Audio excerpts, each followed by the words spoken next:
Assalamualaikum warahmatullahi wabarakatuh. Selamat pagi dan sanak pandangan dimanapun Anda berada. Terima kasih Anda masih tetap bersama Perempat dari Padang hingga saat ini jam 9:07 waktu Indonesia Barat. Dan sanak pandangan, pagi ini kita akan kembali melanjutkan penelusuran kita tentang kearifan lokal atau nilai-nilai kearifan yang diwariskan nenek moyang kita orang Minangkabau dalam kehidupan sosial orang Minang tentunya ya. Dan setelah kita maraton lebih kurang berapa pekan tentang relasi-relasi kekerabatan di Minangkabau. Nah, relasi kerabatan ini pada muaranya akan mewujud atau sampai pada sebuah sebuah tempat atau katakanlah mewujud menjadi sebuah properti kah atau non properti, yaitu tentang pusako begitu. Ya, bagaimanapun kekerabatan itu kaum, suku, nagari gitu ya. Tentu masing-masingnya akan punya properti dan non propertinya tentang hak milik mereka gitu ya. Dan itulah kita akan sampai di pembicaraan tentang pusako. Tepatnya dalam topik kearifan dalam sistem Harato Pusako Minangkabau. Ya. Nah, dengan saudara pendengar, disinilah nanti kita akan melihat ya bagaimana sistem yang dibentuk oleh nenek moyang kita dan nilai-nilai kearifan luar biasa apa yang akan bisa kita temukan nanti dalam sistem yang ditinggalkan nenek moyang itu demi kebaikan anak keponakan kemudian hari. Nah, kita akan bertemu nanti dalam pembahasan kita dalam topik kearifan dalam sistem Harato Pusako Minangkabau. Tentunya kita masih bersama mama kita, Mama Dr. Saiful Yazan Tuanku Mangkudun. Assalamualaikum warahmatullahi wabarakatuh, Mak. Waalaikumsalam warahmatullahi wabarakatuh. Selamat pagi Bung Adit, selamat pagi Dun Sanak Perananga RW Perempat, Surau Kearifan Lokal Minangkabau. Iya, sehat ya, Mak ya? Alhamdulillah. Alhamdulillah. Kalau udah masuk surau ini langsung segar, Mak. Langsung segar, walaupun udara agak redup-redup pagi ini. Baik. Nah, Mak, seperti yang saya antarkan tadi, Mak. Sebelum ini kita sudah maraton nih, Mak ya. Betul. Tentang relasi kekerabatan mulai dari kakek nenek ya, terus sampai Sumando dan sebagainya. Nah, tentu masing-masing kaum pasti ada hartanya gitu ya, Mak ya, atau kepemilikannya gitu loh, yang mereka miliki. Nah, yang dikenal dengan pusako. Nah, tentu ini kan berdampak juga nih, Mak, siapa saja yang berhak menerima selama macam gitu ya. Sampai ada pertanyaan yang sebelumnya yang petang Kompas pertanyaannya itu ya. Bagaimana malako dapat nggak semua macam itu contohnya, Mak ya. Nah, baik. Namun kita coba menatian lagi nih, Mak. Nah, menatian menyange lagi kita nih, Mak ya. Mudah-mudahan tidak ange-ange. Tidak ange-ange mana ya, Mak. Kita tatiang dari dasarnya, Mak, ya, tentang pusako ini. Baik, ya, kita langsung saja mungkin masuk ke pembahasan kita, Mak. Pertama saya ingin tahu sesungguhnya apa itu yang dimaksud dengan pusako di Minangkabau nih, Mak. Baik, makasih Bung Adit. Seluruh kehidupan orang Minangkabau itu disimpan dalam sebuah kebijaksanaan yang dikatakan dengan Kato Pusako. Nah, Kato Pusako itulah yang menjadi rujukan untuk tata kehidupan. Nah, untuk harato atau harta itu disebut dengan pusako. Pusako itu sejalan dengan sako. Sako itu adalah gelar atau jabatan atau pangkat dari orang yang mengelola pusako. Nah, kita kembali ke kata pusako yang paling awal. Sako bajawe, warih bajawe, pusako batarimo. Atau ada yang mengatakan warih bajawe, pusako nan batolong. Nah, dua-duanya ini adalah sumber dari sistem penyusunan tata kehidupan, khususnya dalam pemanfaatan seluruh kekayaan Minangkabau. Nah, istilah awal dari harato di Minangkabau itu dua. nenek moyang pendiri Minangkabau memberikan istilah untuk harato atau harta yang diharapkan bertahan lama dengan istilah pusako tambilang ameh. Layaknya emas, pusako tambilang ameh diproyeksikan atau ditujukan oleh nenek moyang menjadi harta yang tidak akan berubah. Nilai-nilainya tidak akan berubah, statusnya selama orang Minangkabau ada. Nah, karena kehidupan itu ada perkembangan, ada pertumbuhan, tentu ada harta itu yang perlu berubah wujud. Maka nenek moyang menambah satu lagi dinamakan harato tambilang basi. Harato tambilang ameh ini dipakai dalam banyak tuturan kaba tarikh, kaba awal Minangkabau dan tambo. Kemudian dalam perkembangannya ketika pusako tambilang ameh itu banyak bentuknya, tingkatnya ada di kaum, ada di suku, ada di nagari. Kaum itu satu kelompok yang sedarah satu nenek yang jelas garis hubungannya dalam satu nama suku. Nah, berkumpulnya beberapa kaum itu membentuk indu. Beberapa indu berkumpul menjadi suku. Jadi satu nagari itu minimal dalam kata pusako nagari bampe suku. Ada 4 suku. Nah, di kaum ada harato tambilang ameh. Di kaum ada harato tambilang basi. Harato yang diharapkan bertahan status dan keadaannya itu adalah tambilang ameh. Kemudian harato yang diberi peluang untuk berubah status dan keadaannya itu adalah harato tambilang basi. Di kaum ada, di tingkat suku dalam satu nagari ada. Di tingkat nagari sendiri dengan sekian suku, 4, 5 dan seterusnya jumlah suku yang ada dalam satu nagari, mereka punya pula harta bersama yang disebut dengan harato tambilang ameh nagari, harato tambilang basi nagari. Harato yang tambilang ameh diharapkan bertahan status dan fungsinya dan keadaannya tidak berubah. Sementara harato tambilang basi adalah harato yang diberi peluang untuk berubah. Nah, dalam perjalanan sejarah, kemudian harato tambilang ameh itu lebih sering disebut dengan pusako tinggi. Apa jenis-jenisnya nanti kita bahas satu persatu. Kemudian harato tambilang basi, karena dia diberi peluang untuk berubah, dikatakan pusako rendah. Nah, pusako tinggi ini diikat dengan berbagai kata pusako. Yang paling diingat oleh para penghulu dan guru adat adalah bahwa pusako tinggi itu Bali jua ndak makan Bali, gadai ndak makan sando. Tidak bisa dijual, tidak bisa digadaikan, dan tidak bisa dirubah status dan fungsinya. Itu harato pusako tinggi yang dulunya dikatakan harato tambilang ameh. Layaknya emas yang tidak akan berubah, bentuknya mungkin jadi gelang, jadi cincin, jadi anting, tapi dia tetap emas yang tidak berubah karatnya. Tidak bakare gitu. Kalau tambilang basi dia bisa berubah, bisa pindah tangan bahkan. Nah, itulah yang kemudian dikatakan dengan harato pusako rendah. Filosofi dasarnya jelas bahwa Minangkabau itu di tingkat kaum, di tingkat suku, di tingkat nagari memiliki harato bersama.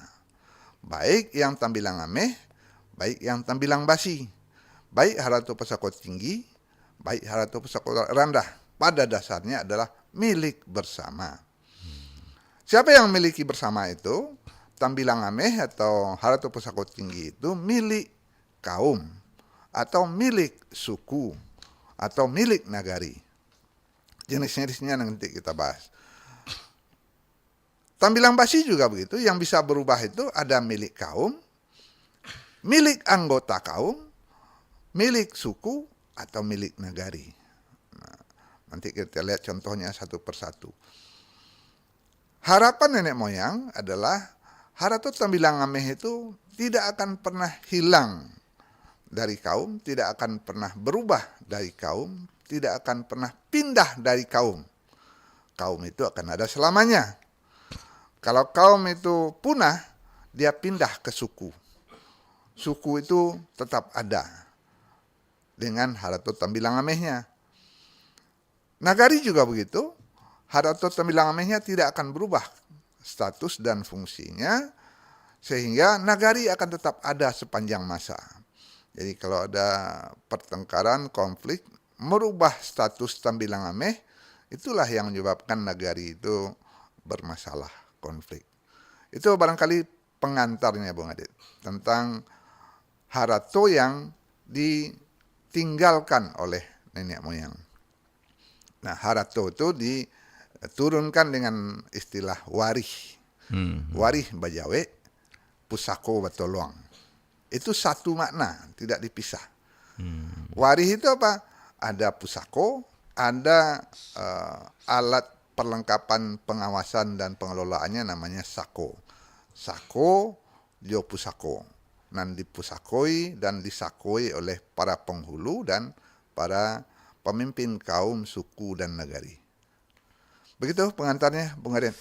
Ya, terima kasih Mak, dan menarik sekali. Kalau kita mulai dari mengaji dari alif ya Mak ya. Jadi kita mengaji dari alif nih Mak. Kita pengen sejelas-jelasnya tentang Pusaku nih. Jadi berharap ke depannya semua anak orang Minangkabau kan paham, oh ini ternyata, begitu ternyata. Jadi tidak boleh begini, tidak boleh begitu kan ya Mak ya. Intinya adalah bahwa kaum, suku, dan nagari Minangkabau akan tetap ada selagi Tambilang Amehnya dipertahankan sebagai Ameh dan Tambilang Basinya dipergunakan sebagaimana layaknya Basi. Boleh dirubah tapi dia tetap menjadi benda yang milik bersama. Begitu Bung Adit? Ya. Baik, terima kasih Mak Tuanku untuk paparan awalnya, dan sahabat pendengar, saya yakin Anda sudah siap-siap dengan pertanyaan Anda, namun bersabar dulu ya. Kami akan buka nanti kesempatan untuk bertanya bagi yang ingin bertanya di setengah perjalanan kita, mungkin sekitar jam 9.30-an nanti kita akan buka line telepon ya. Namun sebelumnya kami akan coba diskusi dulu dengan Mak Tuanku Mangkudun. Baik Mak, saya ingin betul-betul kembali ke awal nih Mak. Jadi kan kalau dari apa Mak tadi saya melihat ada saya simpulkan sesuatu yang diwariskan, begitu ya Mak ya? Iya.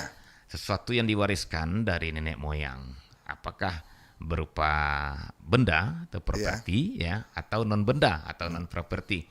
Nah, sehingga dikenal dengan sako, pusako, dan sang sako tadi gitu ya Mak ya. Oke, baik.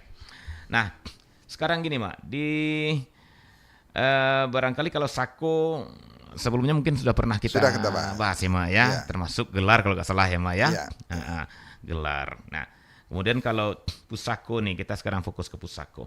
Tadi yang bilang terbagi dua ternyata, ada Tambilang Ameh, ada Tambilang Basi. Iya. Nah, saya memang betul-betul pengen dari awal. Jadi kenapa bernama Tambilang Ameh dan kenapa bernama Tambilang Basi? Begitu Mak. Kenapa pemilihan kata ini? Saya yakin Mak, di Minangkabau setiap pemilihan kata itu pasti ada makna gitu. Ada makna, ada tujuan di belakang makna itu. Kenapa tidak lawannya perak gitu ya Mak ya?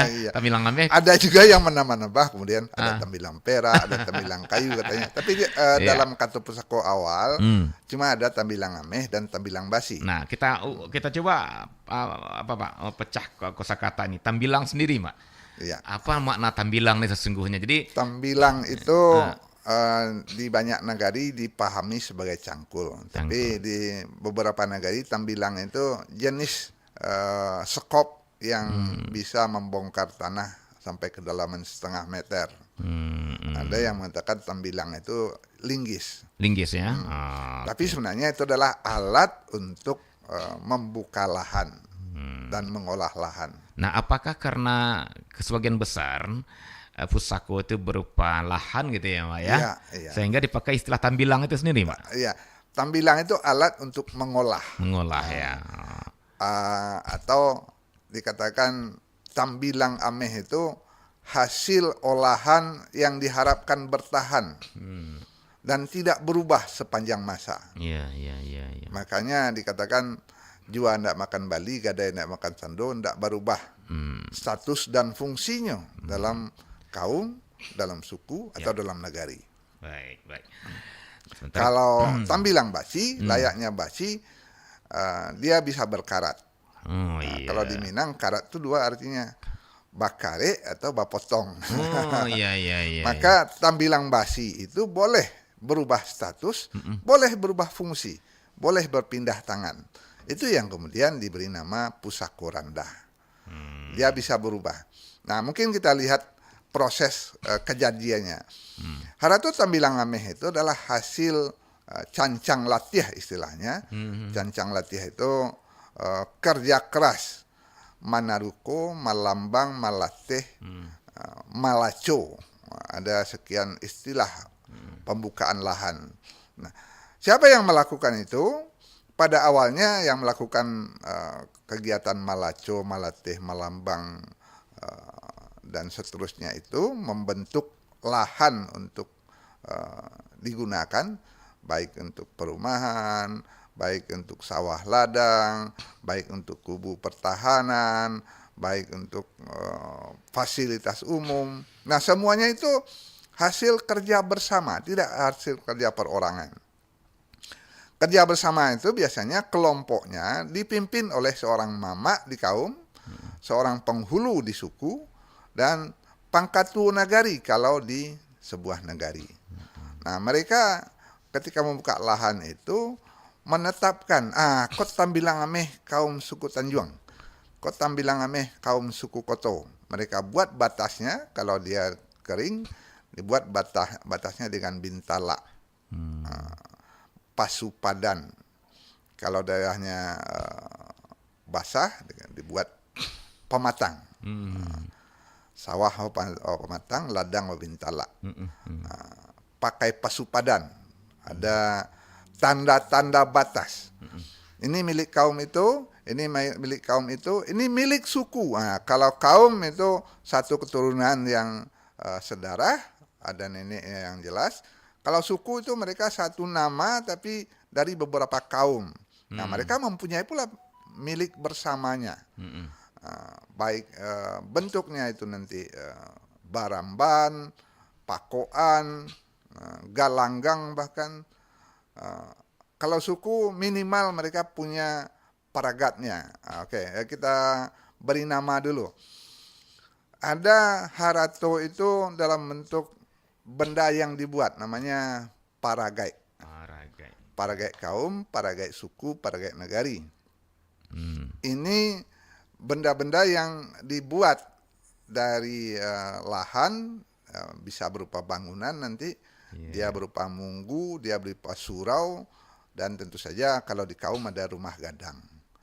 Ada surau kaum, ada rumah gadang kaum, ada properti lainnya, tabe namanya, atau sawah namanya, ladang namanya, turihan namanya. Kemudian ada bagian sawah atau ladang itu yang digunakan untuk uang sakunya pemimpin, penghulu atau mama kepala waris, namanya sawah abuan. Dia milik kaum, tapi buahnya untuk uang saku pemimpin. Karena dia tidak punya penghasilan misalnya. Nah, sawah abuan, sawah paduan, sawah bengkok kalau di seberang itu istilahnya. Itu jenis-jenis harato itu. Nah, harato paragat kaum, harato paragat suku, harato paragat nagari, fungsinya tidak boleh berubah. Ketika sebuah surau sudah ditetapkan jadi surau, dia tidak boleh dirubah. Tanahnya tidak boleh dijual, bangunannya tidak boleh dijual, mungkin diperbaharui saja. Sama dengan rumah gadang. Tidak boleh dibagi, tidak boleh dijual, tidak boleh disertifikatkan harusnya. Iya. Karena itu milik kaum. Dan seterusnya. Paragat inilah yang dikatakan kemudian di ulayat. Ulayat kaum, ulayat suku, ulayat nagari. Nah, di tingkat suku mereka punya paragat pula atau ulayat bersama. Tanah cadangannya ulayat kaum suku Tanjuang itu milik beberapa kaum kemudian menjadi milik suku bersama. Kenapa mereka menggabungkan kebersamaan itu? Karena ada peluang nanti sebuah kaum akan punah ketika anggotanya semua laki-laki. Maka balahannya dalam suku bisa melanjutkan pemanfaatan harato itu. Nah, dalam nagari juga begitu, ada paragat nagari. Apa itu paragat nagari? Ada balai. Balai itu sebenarnya tempat pertemuan. Ada pasa, ada labuah, jalan, ya. Ada baramban atau irigasi, banda larangan, sampai kepada rimbo larangan. Itu semuanya adalah paragat atau ulayat milik nagari. Siapa yang meletakkan itu? Nenek moyang yang mendirikan nagari. Ketika mereka mendirikan nagari, mereka minimal sudah punya 4 suku, para penghulunya berkumpul, mereka bersepakat, kita punya ulayat nagari lah, tanah cadangan nagari, munggu nagari, kubu nagari, surau nagari, yang kemudian dikatakan surau gadang, labuah nagari, kalau di pinggir laut ada baramban, ada darmaga nagari, banda larangan, ada sekian belas penggunaan lahan dan properti yang dikatakan paragat nagari. Di kaum ada, di suku ada, di nagari ada. Intinya apa? Mereka saling terikat tanggung jawab untuk memelihara semua itu untuk kepentingan bersama. Di kaum mereka memiliki paragat kaum, di suku mereka punya paragat suku, sehingga para penghulu itu benar-benar mengurus kebersamaan. Anak kemenakan mereka punya tempat untuk berusaha, kemudian tempat berlindung, dan tempat berkembang biak. Nah, di antara paragat nagari itu nanti ada yang membutuhkan perubahan atau perkembangan. Misalnya di Pasa Nagari, perlu perluasan. Atau di ulayat nagari perlu ada pertambahan lahan untuk ladang. Nah, itu yang dikatakan kemudian menjadi tambilang basi. Hutan tuh bolehlah buka lah, ladang awak lah kurang. Tambilang basi itu bisa dikerjakan oleh keluarga, oleh pribadi bahkan, yang kemudian dia memberikan tanda beti kepada nagari atau kepada suku. Ini yang kemudian bisa berubah menjadi milik pribadi, bisa disebutkan misalnya sebuah petak tanah di Pasa, ketika nagari sudah menyerahkan kepada sebuah kaum atau seorang pengusaha, bisa dia menjual kepada pihak pengusaha itu, bisa dia menyewakan saja, dia sudah berubah menjadi harato tambilang basi. Nah, ada saatnya misalnya seorang kepala keluarga, bukan mama tapi suami, dia ingin buka lahan di hutan baru, di hutan lindung, melapor ke nagari, menyerahkan uang manahnya, ameh manah istilahnya ke nagari. Ambo buka lahan, buka sawah parak di situ, mak datua, silakan. Itu menjadi tambilang basi dia karena dia sudah bayar ameh manah ke nagari. Itu pada awalnya. Jadi apakah di Minangkabau itu ada tanah yang bisa dijual belikan? Ada. Itu namanya harato tambilang basi yang kemudian dinamakan dengan pusako randah. Ada lagi pusako randah itu hibah dari sebuah suku kepada anak ujung amehnya, anak pusakonya. Kita sudah bahas anak pisang kemarin ya. Ketika anak pisang itu hadir di sebuah nagari dan mamaknya jauh di rantau orang atau dari suku lain, dia diberi hibah oleh suku sebidang tanah. Itu tidak lagi menjadi harato pusako tinggi, dia menjadi harato pusako rendah atau tambilang basi bagi anak pisang yang menerima hibah. Apalagi perubahan harato pusako tinggi jadi pusako rendah atau tambilang ameh jadi tambilang basi ketika ada wakaf dari kaum. Untuk apa? Untuk surau nagari, untuk galanggang, pemuda perlu gelanggang sepak bola, melapor kepada penghulu. Penghulu melihat ada sebuah wilayah yang belum terpakai. Oh, itu milik kaum suku A, suku Koto. Berundinglah dengan penghulu suku Koto, minta kami gelanggang itulah, tanah yang tak terpakai itulah kami kaum bek pacuan kudo. Maka dihibahkanlah oleh suku itu atau diwakafkan menjadi sebuah milik atau peragat nagari yang dimiliki bersama. Tidak lagi ulayat sebuah kaum, tapi menjadi peragat nagari. Dia sebuah galanggang, pacuan kudo kah namanya, lapangan sepak bola kah namanya, atau labuah, atau banda larangan, baramban dan seterusnya. Jadi pembentukannya itu masif atau bersama-sama, tidak pribadi-pribadi. Baik di kaum, baik di suku, baik di negari, terbentuklah tatanan penggunaan bersama. Di kaum ada batas-batasnya, di suku ada batas-batasnya, nagari punya pula harta bersamanya. Begitu, Bung Adit. Baik, Mak. Menarik sekali ini ya, jabaranan kita semakin memahami apa itu pusako, ternyata ya harta pusako memang kapau. Nah, kembali saya kasih istilah sebentar, Mak. Ada tambilang ameh, karena apakah ini karena ameh itu tidak akan pernah berubah bentuknya gitu ya, Mak ya? Dia akan selalu kuning. Fungsi dan keadaannya. Dan keadaannya gitu ya. Sehingga untuk pusakonya dipakailah istilah jua ndak makan Bali ya, Mak ya? Gadai ndak makan sando. Artinya tidak boleh dijual dan tidak boleh digadai. Oke. Tapi ada pengecualian orang kelima ya nanti. Oke, nah kita potong dulu, Mak. Nanti ada perubahannya. Ada perubahannya dengan kata mufakat. Kalau dia milik tambilang ameh nagari, nagari yang mufakat untuk merubahnya. Oh, begitu ya. Begitu. Sementara kalau tambilang basi, karena basi itu bisa berkarat ya, bakare ya, Mak ya. Jadi bisa dipotong, bisa berubah gitu ya, Mak ya. Betul. Baik. Nah, saya sekarang ini memang menanti-nanti yang saya, Mak.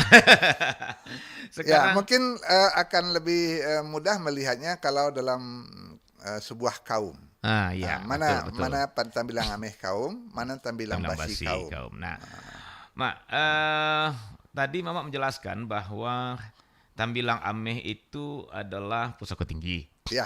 Tambilang basi pusako rendah. Pusako tinggi itu cancang latih ya, Mak ya. Iya. Cancang latih karena dari nenek moyangnya meneruko, membuka lahan segala macam. Membuka lahan, ya pokoknya bukan hasil kerja satu orang. Sementara kalau yang pusako rendah, tambilang basi itu hasil kerja satu orang, gitu, ya. Bisa menjadi hasil kerja satu orang, bisa hibah. Okay. Bisa wakaf. Ya, baik. Nah, sekarang begini, Mak. Ketika tambilang basi itu pusako tinggi itu kan katakanlah dari cancang latih tadi, Mak ya. Betul. Dimulai dari satu mama atau dua mama atau tiga mama yang meneruko gitu ya, Mak ya. Iya, biasanya mereka bawa satu kaum. Ya. Mama ini tunjuk-tunjuk aja itu yang kerja kemanakannya kira-kira gitu. Iya. Nah, ini kan di level mama nanti akan turun ke level apanya jatuhnya ya, kemanakannya. Kemanakannya. Iya. Nah, kemanakannya nanti ketika nih kan masih ameh masih bertahan terus, kemanakan kan juga ada keturunan, Mak. Betul. Ya. Ada yang perempuan jatuh lagi ke perempuan kan gitu ya, Mak ya. Bukan pemilikan sih, pelaksanaannya kan ya, Mak ya. Warihnya bajawe. Terus sesuai dengan matrilineal. Itulah istilah. Kita pakainya istilah matrilineal nih, Mak ya. Istilah keturunan ibu, perempuan nih, Mak ya. Nah, jadi satu balahan seperti kita bahas malam itu. Satu balahan itu mewarisi, warihnya jawe, baik sako, baik pusako. Artinya kan gini, Mak, dari mama yang awal tadi kan gitu ya, Mak ya. Ada saudara-saudaranya kan itu, dan maka diturunkanlah ke bawahnya kan gitu. Nah, dan itu satu generasi pertama, anggap mama yang menurutku generasi pertama nih, Mak. Betul. Pertama, kedua, ketiga, keempat dan seterusnya. Nah, pas di pusako rendah gitu, Mak ya. Katakanlah ini didapat mungkin bukan karena cancang latih ya, tapi karena usaha sendiri atau wakaf kah atau hibah macam. Tapi di level yang awal juga nih, Mak. Si mama ini. Nah, si laki-laki ini. Kemudian di sini mungkin pembedanya ya. Artinya dia nanti kan punya kepanakan-kepanakan juga nih, Mak. Betul. Nah, iya kan? apakah pada akhirnya pusako rendah ini bisa jadi pusako tinggi gitu, Mak? Tidak. Tidak ya? Selagi tamboasa kaum tetap diwariskan oleh mama kepala waris, oleh penghulu, maka harato pusako rendah tidak layak dan tidak bisa berubah jadi pusako tinggi. Apakah karena dia itu tuh bukan untuk keponakannya, tapi untuk anak istrinya? Untuk anak istri. Oh, begitu. Statusnya itu umumnya untuk memberi makan anak istri. Jadi kita ambil contoh begini, Bung Adit. Ya. Ada menantu saya dari suku lain, dari Papua misalnya. Anak saya laki-laki, menantu saya dari Papua. Lalu dia mencari hidup di kampung. Di Minang ya? Di Minang. Lalu kata kaum istri saya, itu anak pisang wa paralunya sawah. Awak ibahan lah gak sapeta. Nah, anak laki-laki saya ini menerima hibah tanah 1 petak dari kaumnya itu untuk anaknya. Oke, bukan untuk keponakannya. Bukan untuk kemenakannya, untuk makan anaknya. Makan anaknya. Nah, ketika hibah itu sudah turun, sudah jatuh, maka dia jadi harato pusako rendah. Itu ya. Contoh. Atau si anak laki-laki ini melapor ke nagari, ambo perlu bapara, minta ambo gak sapeta di bukit itu kau ambo bayar memana sekian tael. Dia buka lahan di sebuah bukit milik ulayat nagari. Nah, itu untuk selanjutnya menjadi milik dia sebagai pribadi. Keluarga inti lah kita ya. Keluarga inti dengan istri dan anaknya. Nah, ketika nanti anak-anaknya itu memiliki harta itu, selanjutnya harus dibagi berdasarkan hukum Islam, faraid, karena itu cancang latih pribadi kakek laki-laki. Iya. Saya tadi membayangkan gini, Mak. Bagi keluarga inti itu sendiri, ketika dia berkembang biak nanti, Mak ya, berkembang kan ada jadi keponakan jadi itu, Mak. Betul. Dari saudara laki-laki ini kan anak perempuan, ini kita katakanlah ini umpamanya ayah dapat pusako rendah nih. Dari nagari atau dari kaum ini, Mak ya. Betul. Nanti dia kan punya anak perempuan, punya laki-laki. Anak laki-laki jadi mama untuk keponakannya, anak perempuan terus. Nah, ketika berkembang, ya apakah itu kan akan jadi pusako tinggi bagi kaum, bagi keluarga inti mereka sendiri? Ternyata betul. Tidak ya. Tidak. Karena harus dibagi dari awal menurut faraid. Begitu. Ketika sudah dinyatakan sebagai harato pusako rendah, dia tidak boleh naik status jadi pusako tinggi karena pusako tinggi itu sepakat kaum. Begitu ya. Mereka tetap dalam satu garis keturunan. Kalau dalam yang kita bahas kemarin itu, mereka adalah karean, kuduang karean. Garis keturunan berdasarkan garis ayah, bukan balahan. Baik. Nah, kalaupun nanti mereka menjadi sebuah kaum yang besar, harus diingatkan, iko cancang latiah bukan mama tapi bapak. Maka iko pusako rendah harus dengan faraid. Di sana pembedanya ya. Kenapa harta pusako tinggi itu tidak bisa dibagi dengan faraid? Sebab yang bekerja pusako tinggi itu awalnya mama itu dengan para kemenakan. Gitu ya. Tidak melibatkan sumando. Iya. Mereka mendirikan rumah gadang untuk siapa? Untuk saudara perempuan dari mama itu, untuk ibu dari kemanakannya. Begitu ya. Rumah gadang itu adalah rumah gadang yang didirikan untuk kaum. Maka itu menjadi harato pusako tinggi. Kaum. Kalau tadi seorang laki-laki membeli tanah ke nagari, katakan memiliki bukit ke nagari untuk bapara, itu cancang latih dia pribadi, tidak membawa kemenakannya.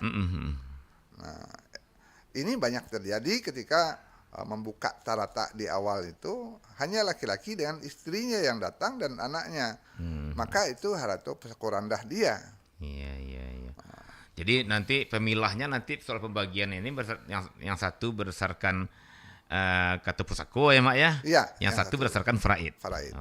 Begitu ya. Baik. Dan ingat di kata pusako, harato pusako tinggi tidak dibagi. Tidak dibagi lagi ya, Mak ya. Hanya boleh dipakai. Nah, bagaimana memakainya agar adil? Itulah tanggung jawab dari penghulu dan penghulu, mamak ya. kepala waris. Ya, ya. Ada istilahnya ganggam baun tua. Nah, itu dia, Mak. Yang Nah, saya tanyakan. ketika nenek memiliki 3 orang anak perempuan, maka wilayah kegiatan ekonomi dari 3 orang anak perempuannya itu dengan suaminya boleh menggunakan pusako tinggi, ulayat tanah, sawah, ladang, Untuk keluarganya. untuk keluarganya untuk makan. Dari dengan gambar untuk tadi. Dengan gambar tua, oke. tapi miliknya tetap milik kaum. Tidak boleh dirubah statusnya. Itulah Ya, yang ya, tampilan ya, ya. ameh. Tidak. Tidak bisa dikarek-karek. Iya, iya, iya. Ganggam tua itu kadang-kadang bergiliran. Bergiliran gitu ya.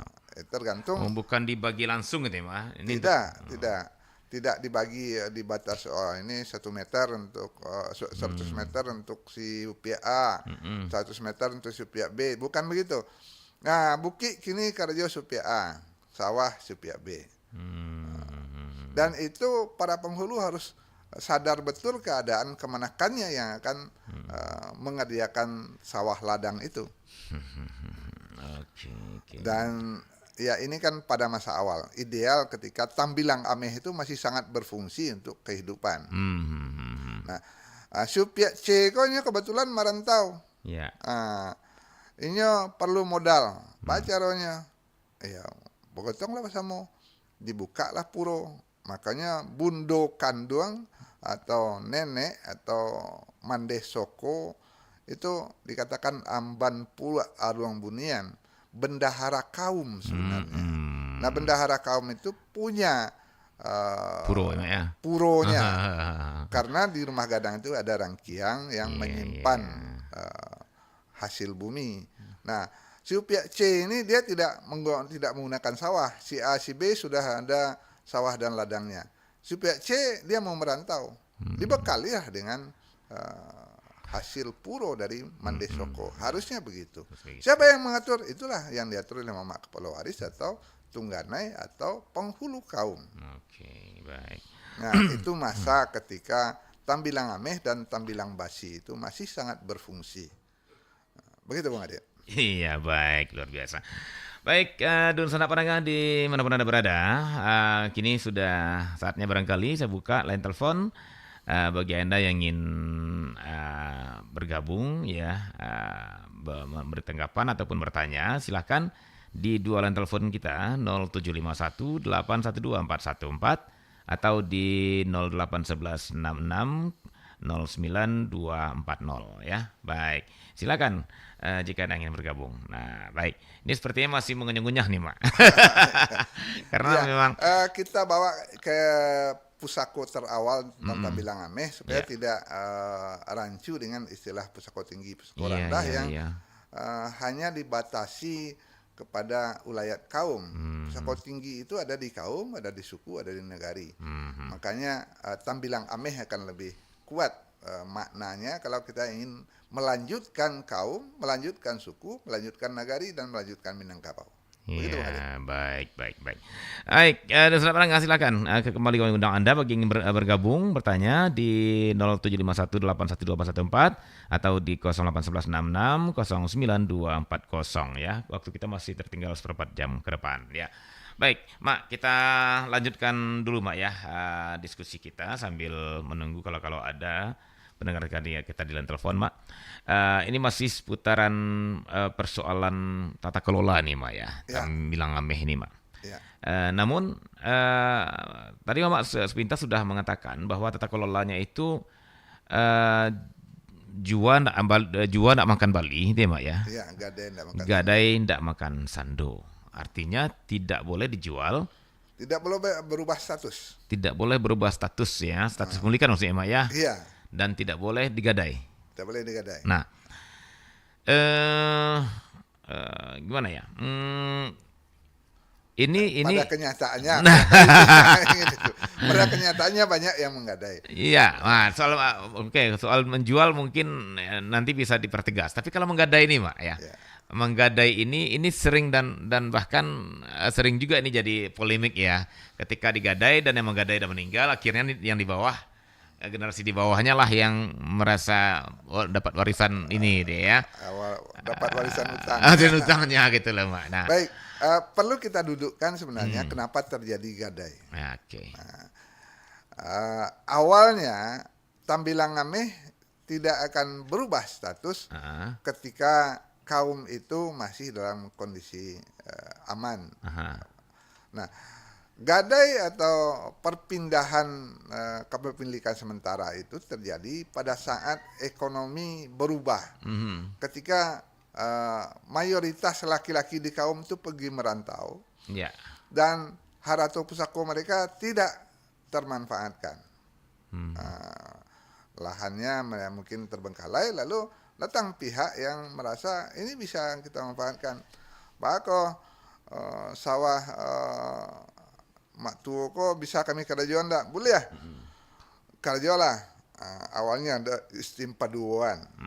Paduan. Jadi yang memiliki tanah dapat hasil sepaduo, yang menyediakan dapat sepaduo. Nah, lama-lama kemudian sudahlah pagang silah tanah tuh. Nah, pagang gadai ini terjadi karena umumnya kaum tidak lagi punya tenaga untuk mengelola harato Tambilang Amehnya. Nah, sebenarnya Tambilang Ameh tidak boleh digadai. Yang melakukan gadai itu umumnya pada Tambilang Basi. Oh gitu. Iya, Tambilang Basi banyak yang menggunakan gadai dan jual bali itu dia mempengaruhi kondisi Tambilang Ameh. Ya misalnya hibah atau hasil taruko seorang laki-laki, dia pindah tangankan kepada pihak lain, digadai atau dijual, itu kan boleh. Iya. Nah, tanah di sebelahnya milik kaum yang Tambilang Ameh terpengaruh. Itu sianu menggadai itu, gadai lo dewa, mengapa pada takarajuan tanah misalnya begitu. Tapi dia tidak melihat beda antara statusnya nih, tidak Mak ya. dipahami. Oke. Nah, Baik, Mak, sepertinya ada gabung, Mak ya. silakan. Kita coba terima. Halo, Assalamualaikum warahmatullahi wabarakatuh. Waalaikumsalam warahmatullahi wabarakatuh. Adik Ya. Silakan Bu Nur. Silakan Bu Nur. dari Bu Donor. Ya, Bu Nur. Silakan Bu Nur. Ini mau saya tanyakan gini, masjid kami letaknya kan di tanah Pusako.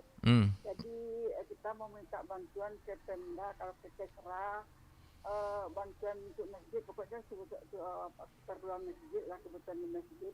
Tapi orang Pemda itu minta katanya harus ada sertifikatnya. Sedangkan bilang Mbak Datuk tadi kalau misalnya tanah Pusako tinggi nggak bisa disertifikatkan.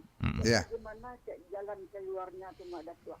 Apa kita ajukan ke Pemda? Lah jadi masjid atau masih musala, Bu? Musala udah masjid dalam mah jadi masjid. Masjid ya. Udah dipakai Jumat? Udah lama kali lah. Tahun ada pakai Jumat kan. Boleh tahu nagarinya, Bunda? Oh, lainnya di Parukut tadi ya. Oh, lah dalam kota ya? Orang tuh minta orang dari Pemda kan biasanya harus ada sertifikatnya baru bisa dapat bantuan. Jadi kami jarang dapat bantuan dari Pemda tuh. Kadang yang dapat bantuan dari anggota DPRD. Iya. Mama kepala waris ada kini Bu ya? Apa pada masa? Mama kepala waris kaum ibu ada? Ada mama keluarin itu kendalanya itu ada tuh. Jadi caranya awak mapo tuh jalan keluarnya gitu banget tuh. Baik. Oke. Oke, Bu Do. Ya. Ya. Awak Datuk dan Bung Adit. Iya, Bu Do. Oke. Warahmatullahi wabarakatuh. Waalaikumsalam warahmatullahi wabarakatuh. Nah, ini Mak. Ya, inilah masalah kita bersama. Sebuah surau yang berubah jadi musala, yang sudah bertingkat jadi masjid, sudah dipakai oleh masyarakat, itu status tanahnya masih milik kaum. Nah, ada jalan keluarnya kalau kaum memakai kata sepakat. Ya, kata sepakatnya adalah sepakat seluruh kaum bahwa tanah di Masjid tempat masjid itu diwakafkan. Nah, kalau kaum sudah sepakat, nah kaum kan tidak kamu minta lah tanah musaji itu le Bundo. Kalaulah sepakat kaum, maka kaum membuat ikrar wakaf. Ikrar wakaf itu hasil kesepakatan kaum. Tidak boleh pribadi-pribadi mamak saja dah. Tidak boleh satu orang mandai suku, tapi sekaumnya. Iko tanah pusako kita lah bermanfaat bagi masyarakat nagari, bagi umat Islam. Supaya lebih kokoh posisinya, kita wakafkan. Nah, kata pusakonya, jual tidak makan balik, kita tidak menjual. Gadai tidak makan satu, kita bukan menggadai. Kita menyerahkan kepada yang lebih memiliki. Siapa yang lebih memiliki harta pusako tinggi itu? Allah. Adat bahasa di syarak-syarak bahasa di kitabullah, seluruh bumi Allah. Kok Allah nampunya. Kita balikkan ke Allah dengan wakaf.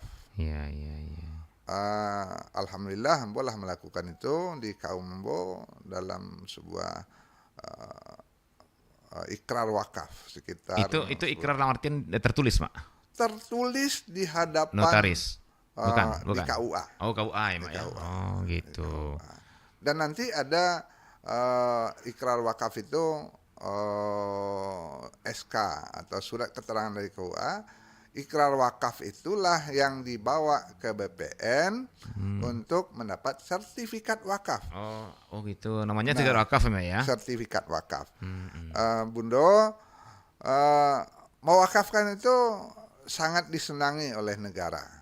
Dan negara tidak akan macam-macam. Kemudian disenangi masyarakat karena masyarakat benar-benar merasa memiliki musaji itu. Nah, Bundo, kaum Bundo sebagai wakif namanya, yang berwakaf, itu tercatat dalam sejarah musaji itu tidak akan pernah berubah. Nanti ada orang yang menerima, saya yang menerima itu adalah pihak masyarakat nagari. Namanya nazir wakaf. Ya. Nazir wakaf itu orang yang dipilih bersama di nagari, jumlahnya ganji ya, bisa 3, bisa 5. Bukan pengurus langsung? Bukan. Gitu ya. Orang ditetapkan oleh nagari lagi, Mak ya? Dipilih oleh nagari. Di-SK-kan oleh KUA. Nazir wakaf. Jadi nazir itu orang yang bertanggung jawab menyerahkan musaji, pengelolaan musaji ke pengurus musaji. Nazir wakaf bukan pengurus musaji. Boleh saja di antara nazir itu jadi pengurus musaji. Tapi nazir itu orang yang bertanggung jawab kepada Allah. Nah, itu di-SK-kan oleh kantor urusan agama. Nah, nanti sertifikat tanah wakaf itu ada nama nazir. Nazir itu bisa saja mamak kepala waris sunarimo dimasukan cie. Supaya ada pengawasan. Iko musaji tidak berubah lah. Kata pusakonya, iko harto pusako tinggi tambilang ameh. Kita wakafkan jadi tambilang ameh baru, namanya tanah wakaf. Tanah wakaf penguasanya nazir wakaf. Nazir wakaf menyerahkan ke pengurus untuk pengelolaan musaji. Nazir wakaf tidak boleh diberi uang. Jadi setelah ada kesepakatan kaum tadi, Mak ya, untuk mewakafkan, disahkan atau diskakan oleh KUA sebagai yang berwakaf, gitu ya, Mak ya. Nah, ini nanti dibawa ke BPN. Hasil namanya ikrar wakaf. Ikrar wakaf. Ikrar tuh. Jadi wakil dari kaum Ibu Nur itu berikrar di KUA, disaksikan oleh pejabat. Nanti diterima oleh nazir wakaf. Nah, wakif namanya para wakil kaum yang mewakafkan itu dicatat sebagai orang yang berwakaf kepada masyarakat, kepada itu biasanya kepala waris, Mbak ya? Maksudnya yang berikrar itu harus kepala waris enggak? Ya wakil kaum lah. Wakil kaum ya. Satu orang gitu. Tidak. Harus minimal 3 orang. Oh, ganjil juga. Gitu. Harusnya satu kaum itu seluruhnya jadi wakif. Iya. Jadi diwakili saja biasanya. Itu pakai surat juga ke KUA untuk menyatakan bahwa ini mewakili kaum. Oh iya, Iya kan? iya. Oke. Dan bisa kaum memberikan apa namanya ini kuasa kepada beberapa anggota kaum untuk jadi wakif. Wakif ya. Iko urusannya tonalah kah, Iya, iya, kemagihan balik ke tonalah tanah ko gitu. Iya, iya, iya. Dan seluruh isinya untuk dimanfaatkan. Dalam ikrar wakaf itu dijelaskan Jelaskan ya. pemanfaatan tanah wakaf ini untuk apa? Bisa untuk musaji, bisa untuk sekolah, Iya, bisa iya, untuk iya. madrasah, bisa untuk pasar bahkan. Selagi untuk kepentingan umat, kepentingan masyarakat bersama, ikrar wakaf itu bisa saja. Baik. Dan itu sangat lancar kok Pengurusannya, Mak, ya. pelaksanaannya, pengurusannya. Ibu mudah-mudahan kaum ibu sepakat segera mewakafkan supaya apa? Supaya pengelola musaji itu punya landasan hukum yang kuat untuk mendapatkan apapun, baik zakat, infak, sedekah dari umat atau dari bantuan dari berbagai pihak, pemerintah atau dari wakaf dari yang lebih luas. Termasuk IMB mungkin juga ya, Mak, ya, untuk Oh mendirikan iya, sekolah apa IMB segala macam. harus dari sertifikat wakaf itu. iya, Kok di Pagadang musaji awal Iya, apa iya. harus ada sertifikat. Jadi tidak ragu-ragu lah pengurusnya, Mak, ya. Betul. Mau bikin madrasah kah, mau bikin sekolah kah, segala macam gitu ya, Mak, ya. Ya, sertifikat wakaf itu atas nama nazir. Nazir ya. Nazir itu orang yang menerima wakaf. Itu dan itu berlaku selamanya ya, Mak, ya. Selamanya. Nazir itu orang yang dipilih oleh masyarakat. Ya. Nah, wakaf itu berlaku selamanya ya, Mak, ya. Selamanya. Nazir itu kalau dia meninggal diganti. Oh gitu. Diganti, dipilih yang baru. Dibuat lagi SK-nya. Iya, SK Pembaharuannya. pembaharuannya di KUA Di saja. KUA itu. saja ya. Oke. Nazir wakaf. Jadi mudah-mudahan bisa dilancarkan, Bu Nur. Akan lebih kuat posisi kaum ketika kaum mewakafkan itu. Dan nazir itu dipilih oleh masyarakat. Ya. Nazir itu diawasi oleh masyarakat. Masyarakat sini maksudnya kaum nih, Mak, ya. Masyarakat termasuk kaum. Oh. Masyarakat setempat lah yang menggunakan. Saya contohkan begini, kami mewakafkan sebidang tanah kaum ke masyarakat di Nagari Batu Ampa. Di Nagari Batu Ampa itu ada 4 suku, Koto, Pisang, Sikumbang, Melayu. Nazir itu kita minta utusan dari masing-masing suku itu. Oh gitu. Berarti enggak semuanya dari kaum memang ya? Oh tidak. Yang mewakafkan enggak ya? Karena dia wakil masyarakat yang menerima Oh wakaf. nazir nih, oke, bukan Nazir, wakif ya? Oh, nazir, salah nazir. saya, Mak. Yang Nazir ya. wakif, yang Wakif berwakaf baru ya dari kaum. Oke. Yang berwakaf itu dari kaum. Ya. Mudah-mudahan bisa terlaksana. Baik. Ibu segera Mamak Kepala Waris mengumpulkan kemanakan bari bayu batido kita buat kato mufakat. Kita serahkan ke pemilik dan sabananya atau kos supaya musaji kita berkembang. Iya. Dan kita belum bicara nih pahalanya itu ya, Mak, ya. Sepanjang hayat mengalir itu ya, Mak, ya. Iya, Oke, baik.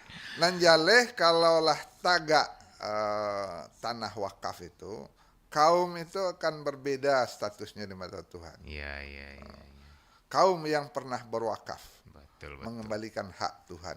Dan ketika di mata Tuhan sudah berbeda, apalagi di mata manusia, gitu ya, Mak, ya. Insyaallah gitu ya, Mak, ya. Ya, amba tapi itu wilayahnya para ulama. Iya. Baik, Mak Tangku, menarik sekali walaupun satu pertanyaan, tapi ini berdampak luar biasa saya pikir gitu ya, akan jadi jawaban untuk masih Ya, banyak, Pak. mudah-mudahan seluruh musala, Iya. seluruh masjid itu segera mengurus. Iya. sertifikat Mungkin masih wakaf. banyak ya rumah ibadah, masjid, musala yang kasusnya seperti Bu Nur tadi ya. Iya. Ya mungkin mereka terikat dengan kata pusako jual tidak makan Bali. Iya. Mewakafkan bukan menjual. Menjual, bukan menggadai. Gadai nak makan satu. Wakafkan bukan menggadai. Mewakafkan itu artinya mengembalikan ke yang siriah ke gagangnya, membalikan pinang ke tampuannya, membalikan harato kok ke pemilik dan sabana pemilik. Iya. Begitu, Bu. Baik, Mak Tangku, luar biasa. Saya juga jadi baper jadinya kalau udah bicara pemilik setelah pemilik gitu ya. Tapi Ya, itulah bintang. ini bisa ditingkatkan untuk membahas semua jenis. Ya, mudah-mudahan kita bisa preteli satu persatu kondisi, keadaan, permasalahan, jenis-jenis pusako di kaum, jenis-jenis pusako di suku, jenis-jenis pusako di nagari. Bagaimana kita menjaga tampilan ameh, bagaimana memperlakukan tampilan basi. Mudah-mudahan nanti. Baik, Mak. Sekali lagi terima kasih banyak, Mak, untuk bincang. Tapi terasa sudah jam 10. Waduh, sudah lewat. Iya, nggak apa-apa, Mak. Karena ini sangat Ini relevan kita masyarakat. pada yang globalnya. Iya. Tapi ada satu butir yang bagus tadi dari Bu Nur. Bu Nur ya. Oke, nanti kita akan lanjut insyaallah pekan depan ya, Mak ya. Amin. Masih dengan pusako pastinya ya. Iya. Karena masih banyak yang harus kita gali. Baik, saudara pendengar, sampai di sini acara Kearifan Lokal Minangkabau. Terima kasih untuk atensinya dan mohon maaf ya. Sampai jumpa lagi. Dan saya bersama Mak Tangkuman pamit. Assalamualaikum warahmatullahi wabarakatuh. Waalaikumsalam warahmatullahi wabarakatuh. Pro 4 RRQ Padang, Suara Budaya Sumatera Barat.